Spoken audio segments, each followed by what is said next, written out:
If you don't know me, my name is Teddy. I'm an event cinematographer and founder of Capture by Culture Films. And I've created this 10-part series to help any beginner videographer learn the skill of video. So whether you're learning it to get better at the craft or eventually to earn a living doing what you love, I'll be your guide. Welcome to Kaizen Culture.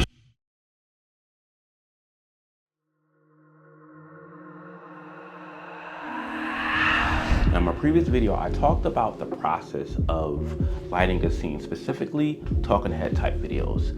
The next aspect of learning video is capturing clean audio. Similar to video that are shot in a flat profile, there are usually steps you have to take to turn a video into a cinematic masterpiece, and that's called the color grading process. Now with audio, you first have to capture audio a certain type of way, and then eventually clean it up the post to make it sound the way you want. And the first step is understanding the gear. So you're hearing audio from 3 different sources. The first one is this boom mic here, right? This is plugged into a field recorder, which is capturing sound off camera, right? The next source you're hearing is this wireless Rode ME mic. There's 2 versions of it. There's the ME version and there's the latest version that has 32-bit floating audio. Both great mics. This is actually magnetized on my cardigan right here, so the magnet is holding it into place, and you can just pretty much take it apart and add it to the thing. Some people, you may see them hold it like this, talking directly into it, whatever's easier. But I find the magnet is a little bit, more discreet, so to speak. So you can put that there and have it on your subject. And then last but not least is this wireless lav right here. So this is on the field wireless recorder, the Zoom F2, I believe it is. So essentially I have it clipped on the side of my cardigan, and I just taped the wire here so that, it doesn't come out when recording. So, and then you can just tuck it into your pocket, or usually the coat pocket of, I guess, the groom or someone who's wearing like a jacket. So ideally, that's where you want to set it up. So you heard the raw audio from the camera. You're now hearing the audio from the wireless Rode mic ME. This one is the lav mic, which is the Zoom F2. Then you're also hearing it from a boom mic that's attached to a field recorder. And let's just say you didn't capture audio to the best of your ability, you can possibly still save it in post. And that's what I'm going to show you the process here in Adobe. So let's check it out.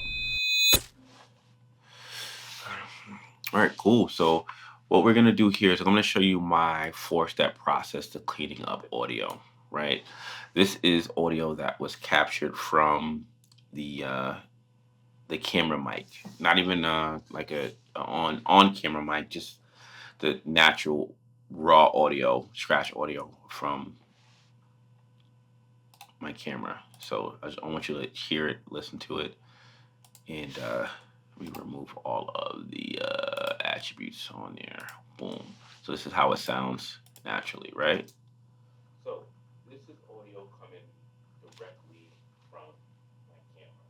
So I don't have any mics plugged into it. This is the natural sound of the room, and how, if you were to listen to this audio, this is considered scratch audio right now. Okay.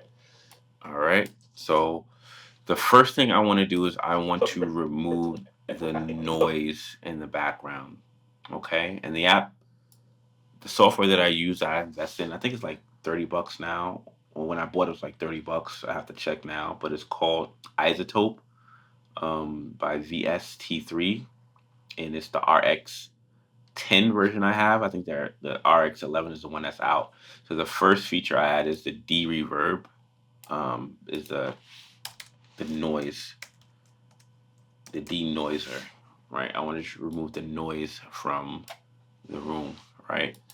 So a cool thing you can do is if you're listening to dialogue and you want to loop a specific part, you can select the in and out points for it, I and O, and then just click this loop feature and it'll automatically loop that one section. All right.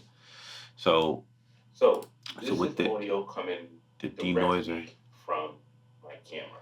So I want to remove whatever noise that's in the background. Now, similar to video, believe it or not, when you capture audio, there's always noise already in the room. You may not hear it, but there's always frequencies, hums, things that are already in the atmosphere, and the denoiser allows you to remove that noise. So my process into using, I just reduce it. I start at like 6, essentially. I don't have any mics plugged into it. This is I kind of work my way up. Sound of the room. If you fully reduce it, it sounds close to you being inside like a box, which I don't like that sound. So I'm gonna start around like 6 or 7. I think the sweet spot for my voice in this particular room is about 7. If you were to listen to this audio, this is considered scratch audio. Right. All right, cool. The next thing that I'm gonna add is a parametric equalizer, and then pretty much what that's doing is it's just I'm adding a vocal enhancer to clean up my voice. This is audio coming directly from my camera, so I don't have it. So it automatically adds like a high pass filter, which is pretty much reducing all the low noises, so the low rumbles. So let's just say if you had a fan going in the background, if you had a car passing, a rumble, the high pass is getting rid of that. The next thing is this bell curve here, right? Between 200 and 300 is usually where things sound muffled. So if I was to raise this up, you hear it, it sounds muffled, right? So you use this bell curve to kind of bring down the sounds in the voice that you don't really like. And usually between 200 and 300 is where those unpleasant sounds are, right? And then the last part is this this high shelf here. So when you raise this up, this is more for like trailers, short form, dialogue. You want the person who's talking, their voice to really punch. You would kind of bring that up. But for longer form videos like tutorials, podcasts, and so forth, usually you want to kind of bring this down. And like this is particular to my voice. Depending on the person audio that you captured, they may have a different sounding voice, and you may want to boost it. It's all up to you. But this is kind of like the way mine's essentially sounds. So, and then the next thing I want to do is I want to add. This is audio coming directly from my camera. I want to add a single band compressor. So I add the single band compressor for 2 reasons. One, I want to level out the highs in my dialogue. And then I also want to bring up my lows, right? You may have a speaker who always talks like really loud and then really low at some times. That could be annoying if you're listening to it. Someone constantly raising their voice and lowering their voice, depending on the words that they're saying.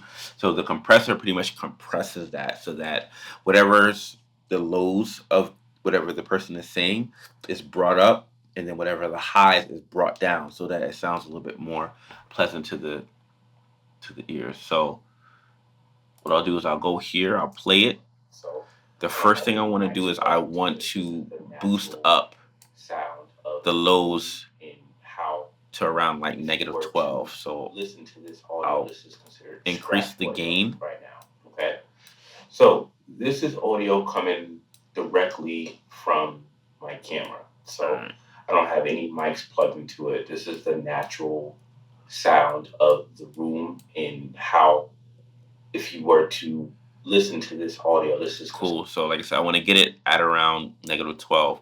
What also happens is that sometimes when you raise the gain, then your highs peak, right? So the thing is, I don't want my highs right now, okay, to peak. So this is audio coming direct. So I do the ratio anywhere between 2 to 3. So here directly from, And then I slowly bring down the threshold I don't have so any that mics plugged into it. This is the natural sound of the room and how, if you were to listen to this audio, this is considered scratch audio right now. Okay. cool. All right. So that sounds pretty good. Like I said, you play with it and So see what sounds this is better. audio coming directly from. So like I said, I just brought the gain up to the point where my lows are around 12, and as you can see, it's peaking here. So I would kind of bring this down a little bit My camera, so that whenever the I don't levels have any get too mics loud, plugged into it. This is the natural sound of the room and how, if you were to listen to this audio, this is considered scratch audio, right? right? And so, like I said, the last step I would take is just a fail safe to make sure it doesn't peak throughout. Would be a hard limiter, and a hard limiter. All I'm doing is just making sure that the max amplitude is like negative 1.2.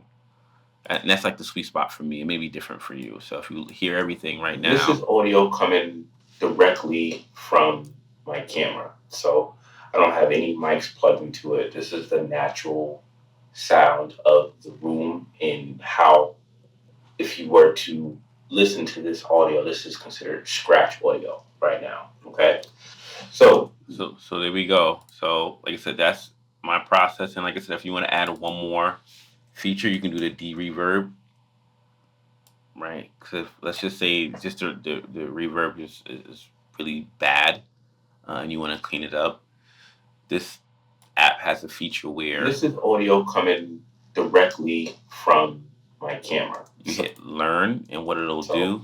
I don't have any mics plugged into it. This is the natural sound of the room and how, if you were to listen to this audio, this is considered scratch audio, right? Right. So it'll learn the reverb and it'll adjust to a specific profile. And then from here, now, okay? So this is I can audio reduce coming it or bring it up. directly from my camera. So I don't have any mics plugged into it. This is the natural sound of the room. And so like I said, you play it by ear and listen to what sounds listen pretty to good. this audio, this is Because believe it or not, most rooms have reverb anyway. So what tends to happen is when someone wants to remove all of the reverb, it sounds a little bit like robotic. And you might hear a lot of podcasts sounding like that. You know, like you can't hear any noise, and it just sounds like the person's voice is, up close and in your face. um, and if you like, say, if you like that style, that by all means.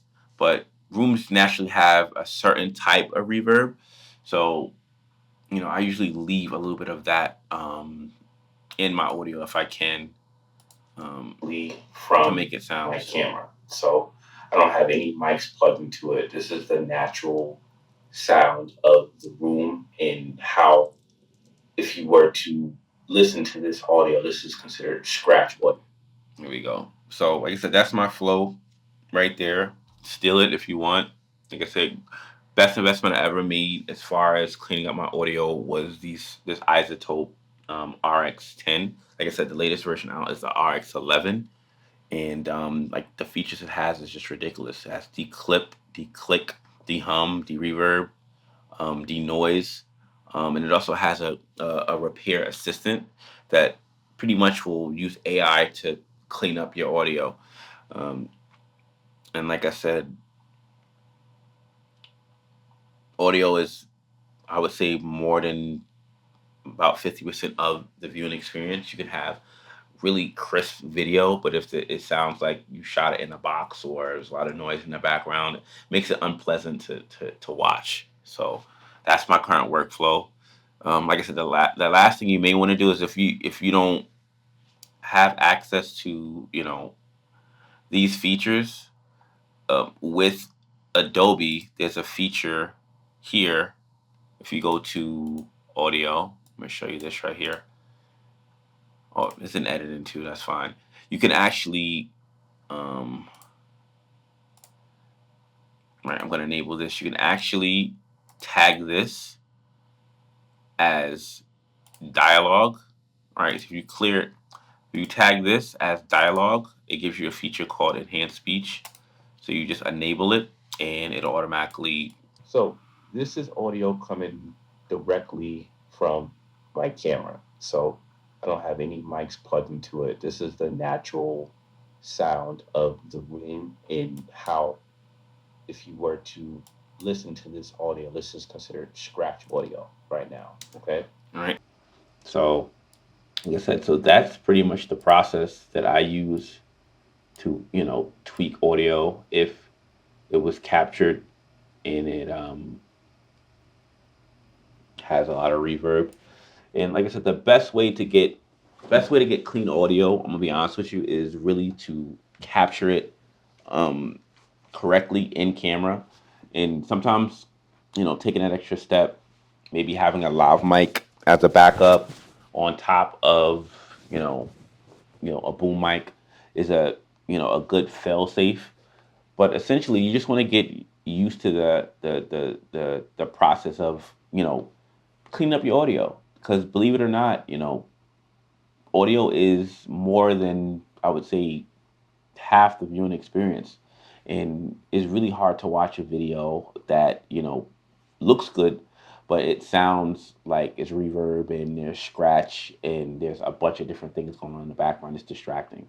So, like I said, learn video, but also the other aspect that you need to master when it comes to capturing and creating content or whatever you're going to be doing related to videography or cinematography is understanding how to capture audio.